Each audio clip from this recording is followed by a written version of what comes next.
We're now on Daf Chav Zayin Amid Beis.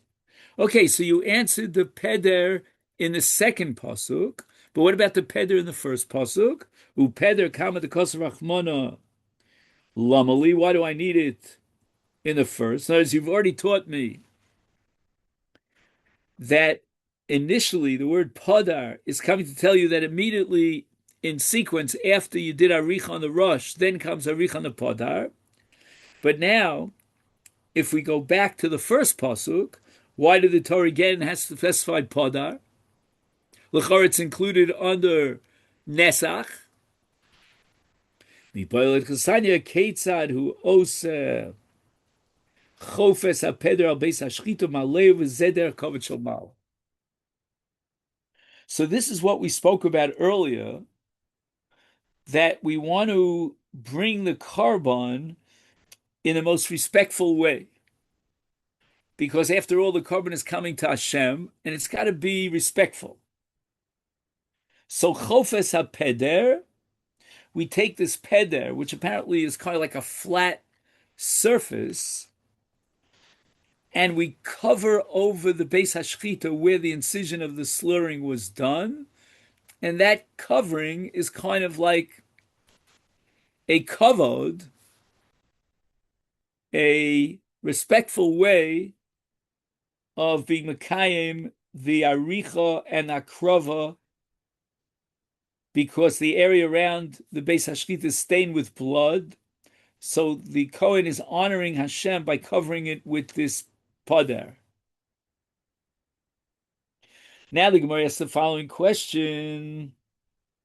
You're telling me that you have a Tana that derives Shechita from the Tzavor, v'hai Tana Maisi le'mehach. Is it really true that he derives it from here?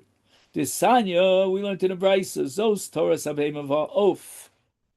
Okay, so this pasuk is now going to occupy our minds for the remainder of the daf for today, because this pasuk compares in one breath behema and oaf, and the Brisa asks v'chi be'ezo Torah shivsa shavsa behema liof. With regard to which halachos is the Torah generating an analogy between behema and oaf?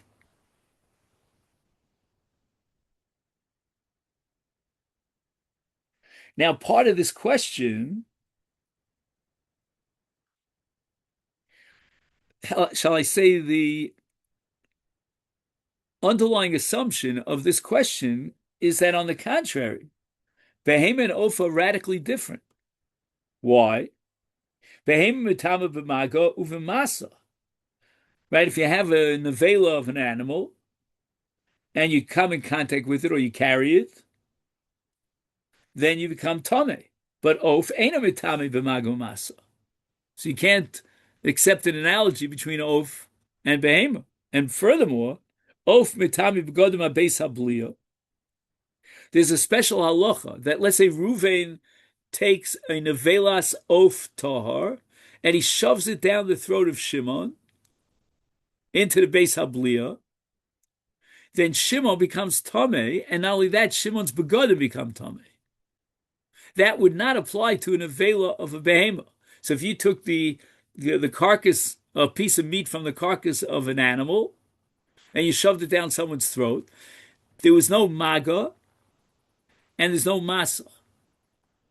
There's no masa because the meat goes down, or if he regurgitates it, he's not carrying it. And there's no maga because that's called tumas beis hastorim. Maga only applies to an exposed area, but here it went into his throat. So the carcass of an animal came into contact with his throat.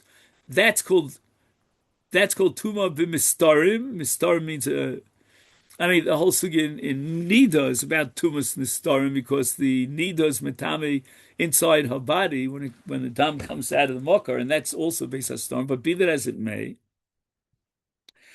so behema ina metame begodim beis habliya.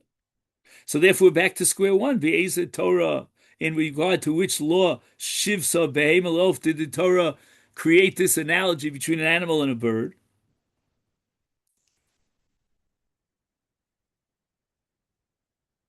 Lomar lecha ma behema b'shchita af of b'shchita. There's no source in the Torah for the oaf requiring shchita other than this pasuk that equates behema with oaf. Once you're deriving shchita in oaf from shchita's behema, you should require that you cut two simon in both the veshet and the kana. Talmud Lomer zos. The word zos is a miut, telling you that with regard to Toras HaBehema, the laws of Behema, which means Shchita Minat Tzavor, there it's Shnei Simon. But Zos, not Oaf. Oaf doesn't require two Simon. And now we get to Rabbi Eliezer. Because the Gemara earlier had mentioned, but a little bit by allusion, that this Tana, meaning another Tana, is going to derive Shchita Minat Oaf from somewhere else. So who is that Tana that derives Shchita Minat Oaf from somewhere else? It's none other than Rabbi Eliezer. Tisanya, we learned to the Brisa, Rabbi Eliezer, Omer, B'ezer Torah Shivsa Behema Li'of. Why did the Torah equate Behema and Oaf, and Oaf LeBehema? Lomer L'chama Oaf Hechsher Minat Tzavor, Af Behema Hechsher Minat Tzavor. Right, in the case of Kodshim, the Oaf, the Torah says explicitly, you do Malika Mina Oref, and the orif is the general area of the tzavar of the throat. So too in behema you need shchita min tzavar. Why don't we go a step further and equate shchita in behema with malika in the oaf and say that shchita is min ha oref? Talmud lomar umalak es rosho mimul orpo velo yavdil. So the Torah uses the possessive rosho, adding a vav as a mute. Rosho shel zeh mimul orpo, vein rosho shel zeh shel acher mimul, acher here means an animal, mimul ha'oref. So you may recall that when we started our discussion today, we said that the Gemara has to establish two things with regard to shchita. And one of it is that it's minat tzavor and not mina oref. And this, according to Rabbi Eliezer, is derived from the extra vav of the word rosho in the parsha Malika, Malika Zov. Rabbi Eliezer hai zos my ovid. So now that Rabbi Eliezer has excluded shchita from any other area, from this equation between behema and oaf, so what does he do now with the word vizos? And where it says he loves zos, havamina ma of besiman echad af behema besiman echad, right? The zos is telling me that something that applies to an oaf does not apply to a behema.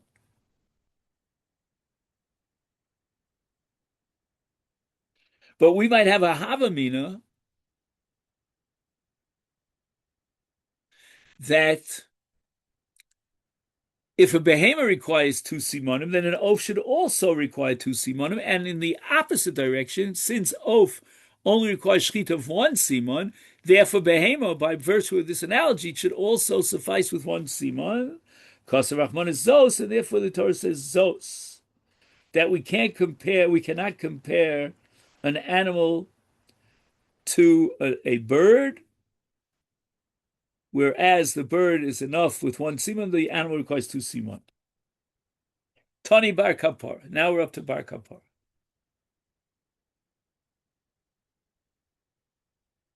Zos toras habehema ve'of. Now, if you look at the sequence of the psukim, the context of the pasuk is creatures that swarm in the water, meaning fish. Is hita akosivli oaf bein behema lidogin. So it means that we shouldn't have mentioned after the animal, the fish, we should have mentioned after the animal the fish, and yet the Torah mentions after the animal the oaf, right? It says Zos Torahs habehema ve'oaf, and then it goes on to fish. Why was oaf structured or located by the Torah between fish and behema?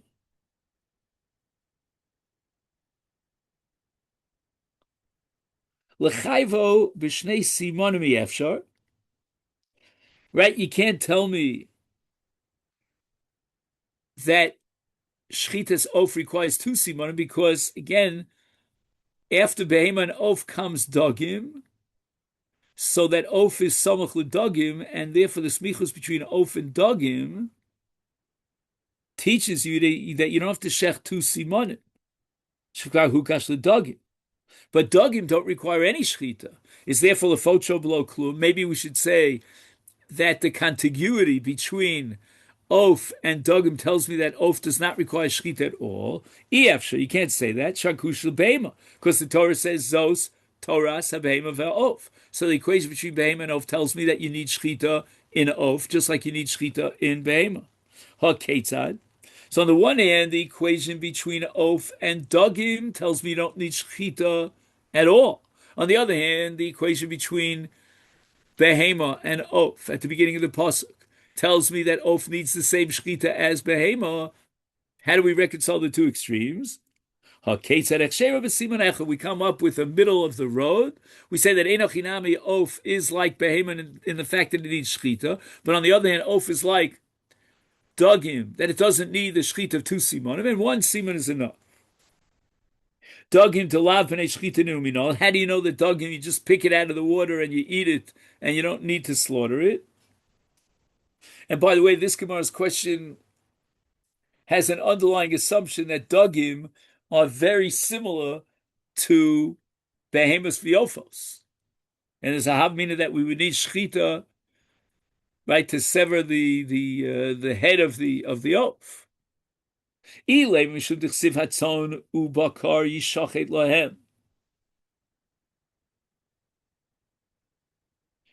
pasuk opens up by saying, let's get a little of the context here in Bamidbar Yud Aleph. He says, Bnei Yisrael were complaining about the man,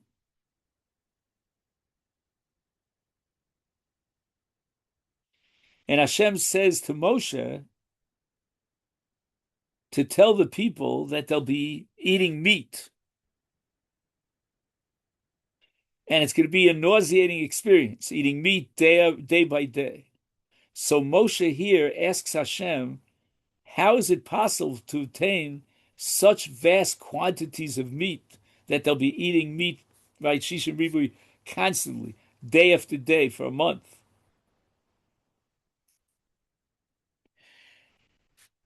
So then Hashem, tells him about the miracle of the Slav and so forth and so on. But the Gemara here wants to make the point that in terms of preparing animal meat, the Torah uses the word yishachat. But then at the end of the pasuk it says, Im es kol degei hayam ye'osef lahem.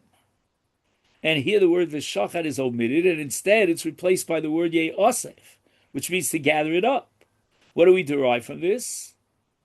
Striking contrast. All you need for fish is to just gather it up from the water. Slav. Wait a second. If the word ye'osef means that it doesn't need shchita, then what about slav? The pasuk says by slav, vayasfu es haslav. Hachinami, should we say the la b'shchita? All you need is asifa. Va'amrit lefocho below klum I efshar. Shekvar hukash lebehema. So slav is an oaf. I don't know exactly how you translate slav into English. Oh, he calls it a quail. So a quail is a bird. And lefocha below klum, yefsha, because the Torah had an equation between behema and oaf to teach you that oaf needs shchita. So if that be the case, then what's the meaning of a osvu es haslav? Because asifa means without shchita. And the Gemara says hasam with regard to the asifa of fish.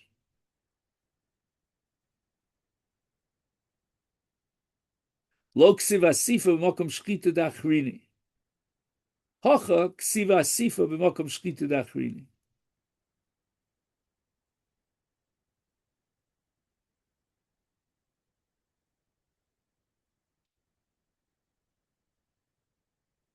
So in the same pasuk that the Torah says v'shachat, it says dog hayom ye'asef, telling you that ye'asef in contrast to shchita.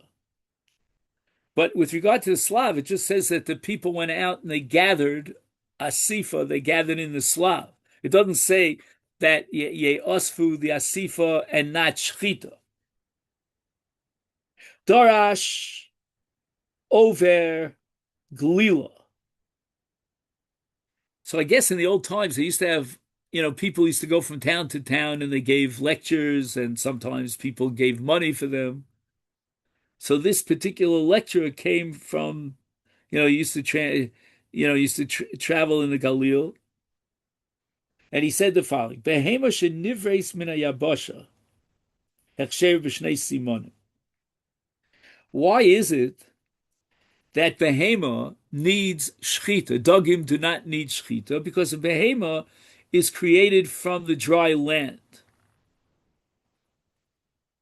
So that puts behema on a higher level, and therefore you need shchita of 2 simon. We're going to see that oaf is not on the dry land, therefore 1 simon is enough. But dogim shenivru min hamayim hechsherim below klum. So apparently dogim are on the bottom of the totem pole. They just come from the water. No connection to the earth at all. And therefore they don't require zippo, no shchita whatsoever, just asifa. But oaf is in the middle. Why? Shenivra min harakak. It was created from mud. So now we have water and dry land mixed together to create mud. That's called rakak. And the birds were created from rakak. And therefore it's right in the middle, midway between behema and dogim, and therefore it requires simon echad. Omar Shmuel Kaputra, Teda, you should know. How do you know that the fowl were created from mud? Sharei ofos yeshlam kaskeses biraglehem kidogim. The ophos are very similar to fish in a certain way. And for this, we have to take a trip to the Museum of Natural History, I think. Anyway, so what does the oph have? It has something called kaskeses, scales. Just like a fish has scales. The only thing is that the scales of the fish cover the entire body of the fish. The scales of the oph are on the legs. The od sha'alo. They further asked him, Kosev echad omer, vayomer elokim yishutzu hamayim sheretz nefesh chaya v'of ya'ofef. And what do we see over here? That we're talking about yishutzu hamayim. And the word of appears in the same pasuk as mayim, alma mimaya ibru. So we see that the oaf was created from mayim, uksiv, but elsewhere it says, vayitzar Hashem Elokim min adoma kol chai sodaves kol oaf hashamayim. So oaf here is written in the pasuk of min hadoma, al miara ibru. So how do we reconcile this? Omalo. So they gave the answer, min arakak nivru, which means it's created from both water and earth, which is called rakak. So who are we talking about here?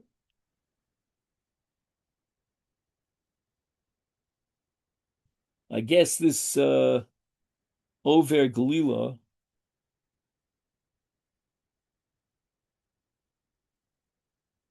was giving the lecture. I don't know, for some reason I missed this, but he's quoting Rabbi Gamliel, I'm sorry. I don't know why. Anyway, Amar Lahem. So Rabbi Gamliel sees that the Talmidim are very surprised. They're looking one at the other. So he says, Kosher beinechem shedachisi es oivi bekash.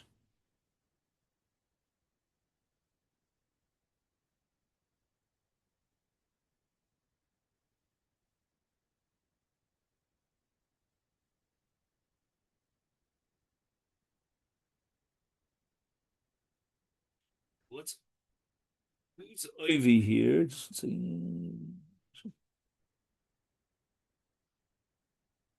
Let's see weiter. Min hamayim nivru v'lo me'evion el ha'adam likros lehem shem.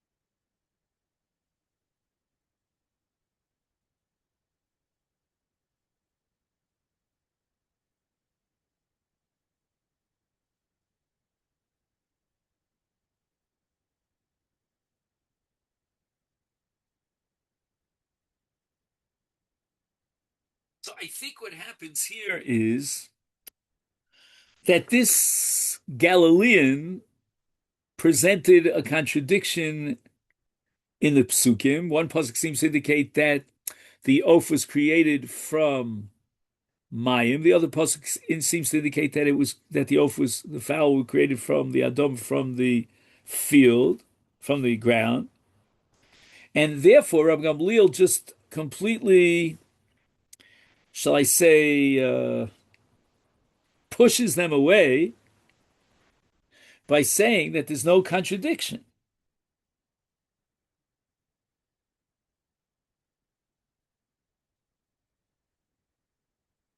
Why?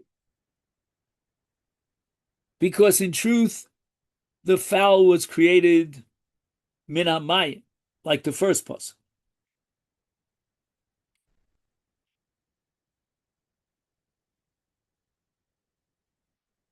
And then the fowl was brought to Adam Arishon to give the fowl a name.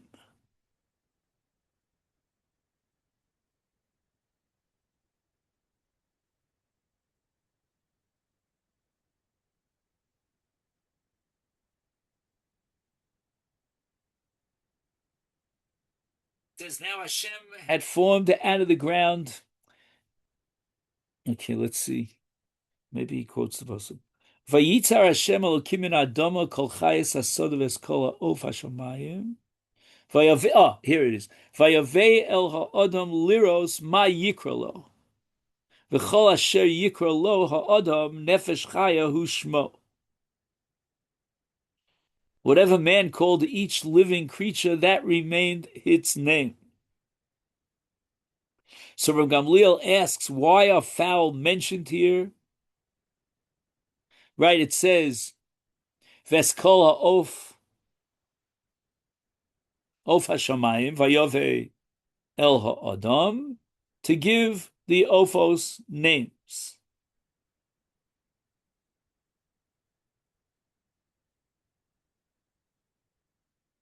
Yesh omrim, another lishna, v'lashon acher omar li oso hegmon.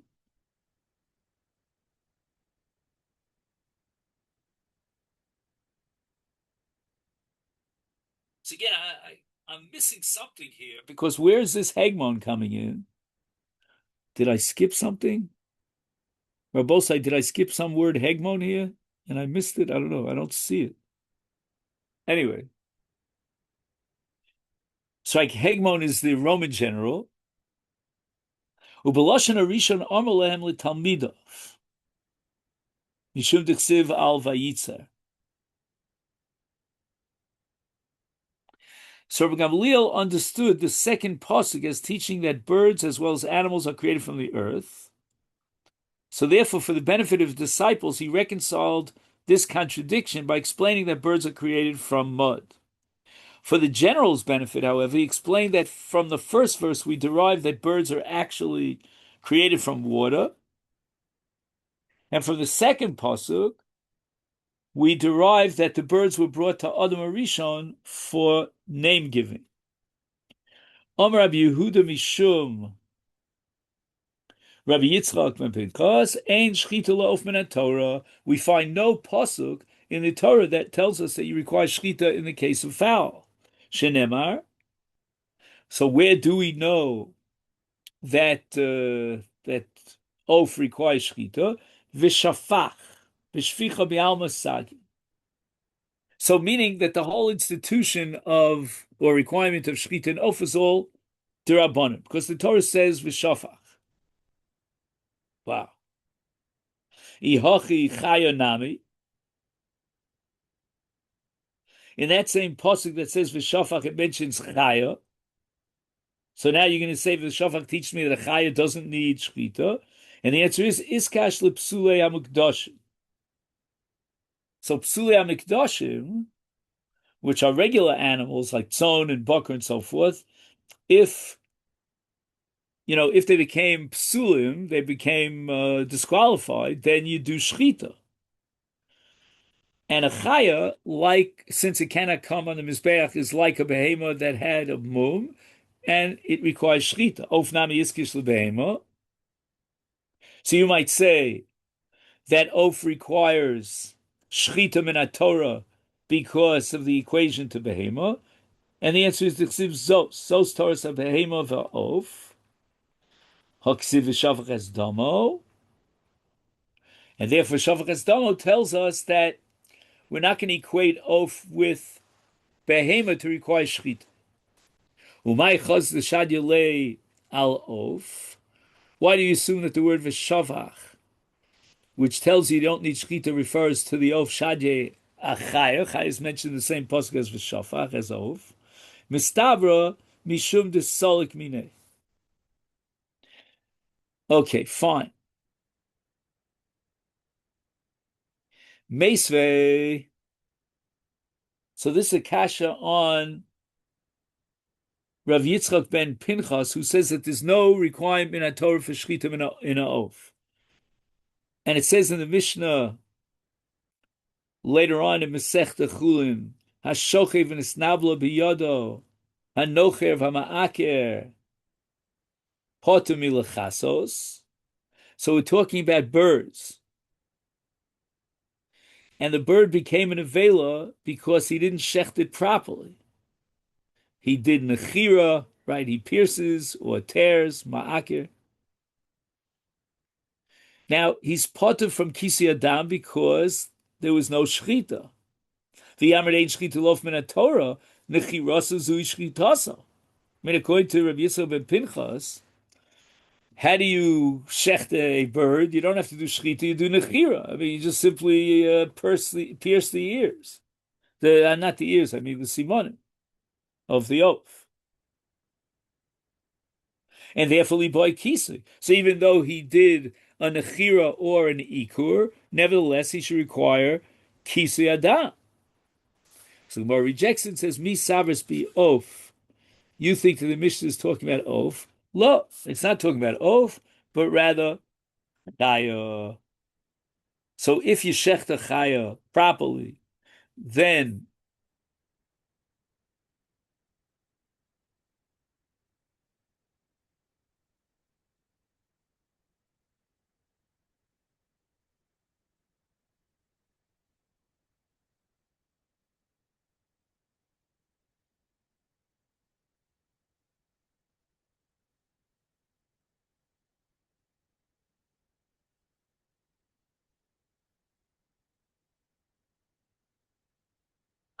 so ophos and chayos require kisi adam. I don't see that here in front of me, but I'm pretty sure that's correct. You could check me out on that. But if you took a chaya and you didn't shecht it properly, then it doesn't require kisi adam. But the Mishnah is not referring to oaf, because in the case of oaf, you would always require kisi adam, whether it was shechted properly or not shechted properly, because the Torah doesn't require shchita. Toshma, again, to reject this opinion that oaf does not require shchita according to Torah law. Vashochet v'tzarech ledam chayiv lechasos.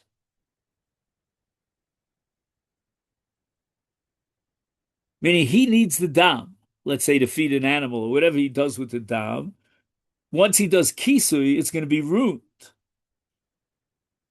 And the Torah requires after shchita sa'of, kisui adam. And here we're definitely talking about ophos. We're not talking about chayos. Is Ketzeru Oser. How can he circumvent the requirement of Kisi Adam so that he could salvage the dam for the purpose that he needs it for? And the Brisa says, O Nochro, O Okro. Here we're on Daf Chav Ches, My Lav Ba'of, and yet the Kaboy Leilitmuye Linicha. Right, so the Gemara now is assuming that the reason why he needs the blood is because somehow, again, blood protects garments from moths. Anyway, you see that how does he circumvent the requirement of kisui? By piercing the bird's pipes, and therefore it's not royal achila, and therefore it's not chayv kisui. But obviously, you see that shchita is required, and therefore, if he doesn't do a proper shchita, and the animal's not royal achila, therefore there's no mitzvah of kisui. So that's against Rav Yitzchak ben Pinchas. No, we're not talking about slaughtering a bird, but b'chaya. The kaboy leilid, then what does he need the blood for? He needs it lacha. Lacha means red dye. And if, in the case of chaya, he doesn't shecht it properly, therefore it's not royal achila, therefore he can get the dam and use it for his purposes because there's no chiyuv kisi adam if there was no proper shchita. Okay then, so this is where we'll stop for today on Daf Chav Ches Amud Aleph. Okay, thank you very much.